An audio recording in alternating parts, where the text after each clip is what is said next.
السلام عليكم ورحمة الله، ازيكم اغلى متابعين عاملين ايه النهارده؟ يا رب تكونوا بألف خير وصحة وسعادة. النهارده ان شاء الله هنعمل صوابع الجلاش محشية كنافة، وكمان هنعمل جزء كده محشي بسبوسة.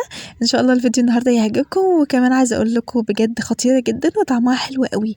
يلا بينا نشوف هنعمل ايه النهارده ونقول بسم الله.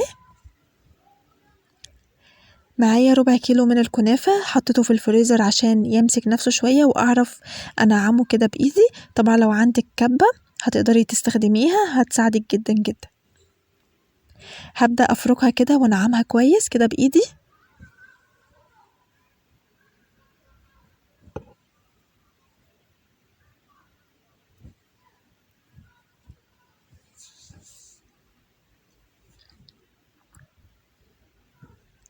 بعد ما نعمتها كويس زي ما انتوا شايفين كده، هبدأ دلوقتي احطها في الحلة وهنزل عليها بنص كوباية من السمنة السايحة،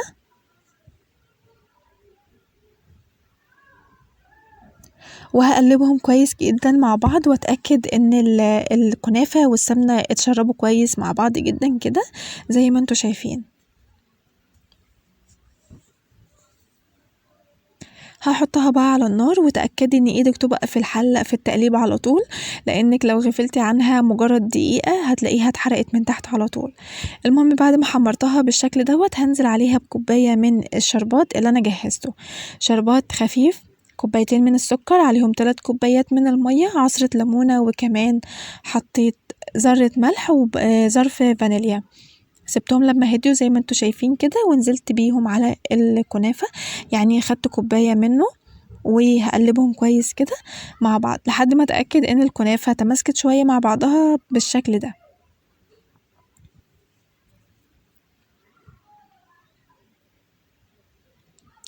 هبدأ دلوقتي اجهز الجلاش. طبعا تقدري تقللي او تكتري الكمية على حسب ما انتي حابة.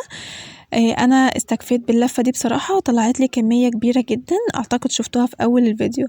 المهم كان عندي جزء كده من البسبوسة، هبدأ احطه برضو في الجلاش بتاعي النهاردة، وكمان هنزل بشوية من الفول السوداني المجروش على الكنافة وشوية على البسبوسة، وهضيف معلقة من جوز الهند. وتقدروا تستغنوا عن الحاجتين دول تماما، ملهمش يعني مش ضروري.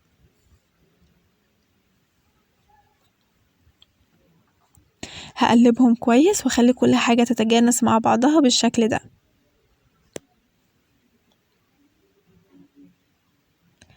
المهم لو عجبكم الفيديو النهاردة ما تنسوش تحطولي لايك، ولو انت مش مشتركة عندي وبتسمعي الفيديو اتمنى تشتركي عندي وتفعلي زر الجرس. وشكرا لكم يا احلى ناس في الدنيا، هستنى كومنتاتكم الحلوة اللي بتفرحني جدا. خدت معلقة كده من الكنافة وبدأت أقلبها على البسبوسة. طبعا أنا عايزة أخلي كل حاجة محتفظة بطعمها، إذا كانت الكنافة أو البسبوسة، مش عايزة أخلطهم مع بعض. وهعمل جزء في الآخر مخلطة يعني البسبوسة مع الكنافة في الآخر خالص، يعني بعد آخر حاجة يعني. المهم دلوقتي هوريكي هتلفيها ازاي بكل سهولة. أنا حطيت كمية حلوة من الكنافة، وهبدأ ألفها رول كده على بعضها. هضغط كده ضغطة خفيفة، وهتأكد ان انا يعني مش بضغط قوي علشان ما تتفتحش مني. تقدري تحطي ورقتين من الجلاش، انا حبيت اخليها طبقة واحدة بس علشان احس بطعم الحشو اكتر.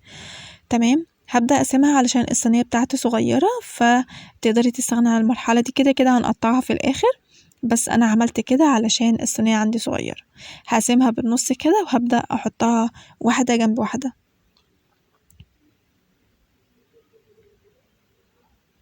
بالشكل ده. هبدأ بقى اخلص بقية الكمية كلها بنفس الطريقة كده.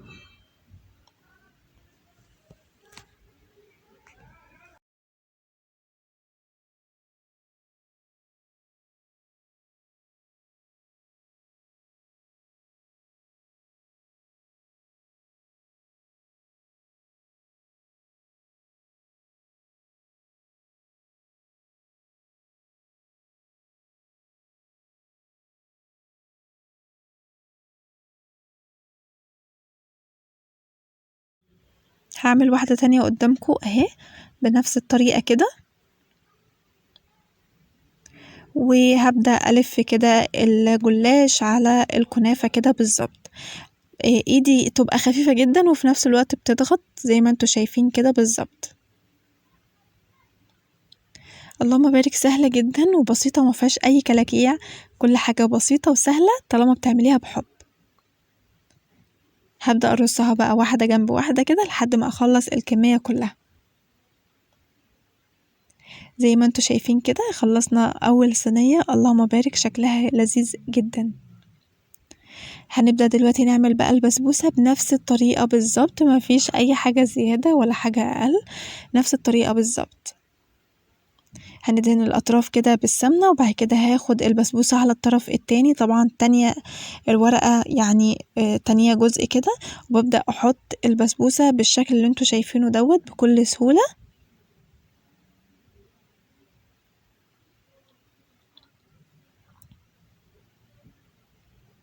تمام كده. هساوي بقى كل حاجة كده، وبرضو هبدأ اتني الورقة كده والفها رول حوالين نفسها.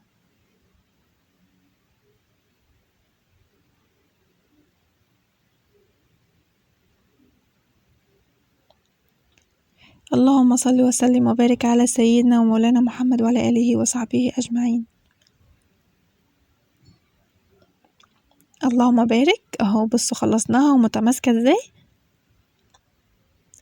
اخر واحدة بقى هعملها كنافة على بسبوسة، عملتهم ميكس كده مع بعض اشوف يعني هل في اختلاف ولا لا، لقيت الاتنين برضو تحفة مع بعض.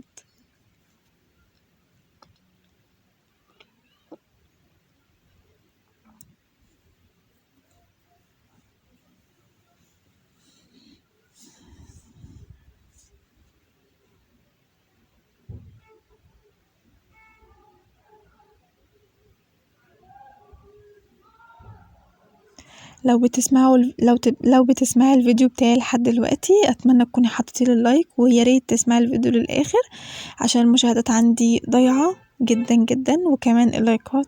ارجوكوا اللي يسمع الفيديو للاخر منساش يحطلي اللايك، واللي يدخل الفيديو يسمعه للاخر يعني يحطلي كلمة حلوة عشان تفرحني. وشكرا ليكم يا احلى ناس في الدنيا. هبدأ الفهم زي ما انتوا شايفين كده اهو بكل سهولة. اللهم بارك. انا كده بقى خلصت الكمية كلها، وهبدأ كده احط دهنة سمنة كده محترمة على كل صباع بنفس الشكل كده.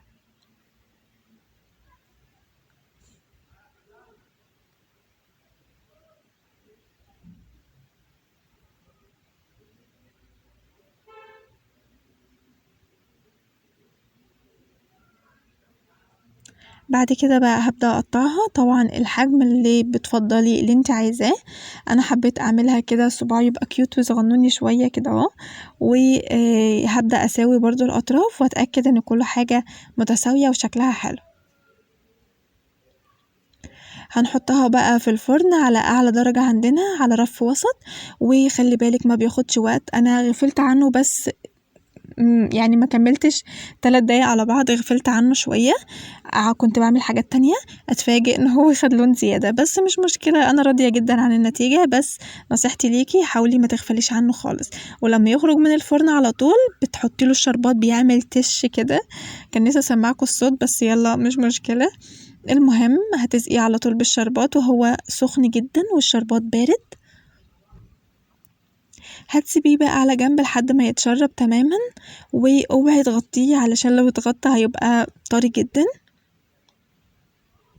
تمام كده بالظبط اهو خلصنا. اللهم بارك، شكله بجد حلو جدا وكمان طعمه كان لذيذ قوي. اتمنى الفيديو النهارده يعجبكم ويكون كده خفيف ولطيف، وان شاء الله تقولوا لي رايكم في الكومنتات.